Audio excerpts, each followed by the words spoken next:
এটা বিবাহৰ অনুষ্ঠানত নিৰ্মম ঘটনা শূন্য দূৰত্বৰ পৰা গুলিয়াই হত্যা কণ্ঠশিল্পী কি অপৰাধ আছিল শিল্পীগৰাকীৰ গৰ্ভৱতী আছিল শিল্পীগৰাকী নাম তেওঁৰ শামিমা সামুন 24 বছৰীয়া এই গায়িকাগৰাকীৰ বাবে যে মঙলবাৰৰ দিনটো অন্তিম দিন আছিল সেই কথা তেওঁ কেতিয়াও ভবা নাছিল কিন্তু পাকিস্তানত সাধাৰণ জনতাৰ নিৰাপত্তা ক'ত নিচেই দূৰত্বৰ পৰা শিল্পীগৰাকীক গুলিয়াই হত্যা কৰিলে দুৰ্বৃত্তই থিয় হৈ গান গাবলৈ কোৱা হৈছিল গায়িকাগৰাকীক এই অনুৰোধ উপেক্ষা কৰিছিল গায়িকা সামিনাই সেয়াই আছিল সামিনাৰ অপৰাধ নৃশংসভাৱে গুলিয়াই হত্যা কৰা হ'ল গায়িকাগৰাকীক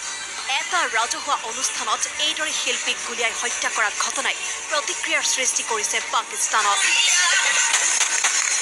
ইতিমধ্যে ভাইৰেল হৈ পৰিছে এই নৃশংস ঘটনাৰ দৃশ্য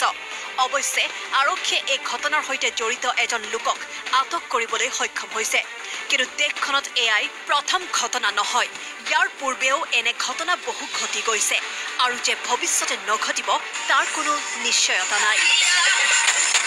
ইণ্টাৰনেশ্যনেল ডেস্ক আসাম টক্স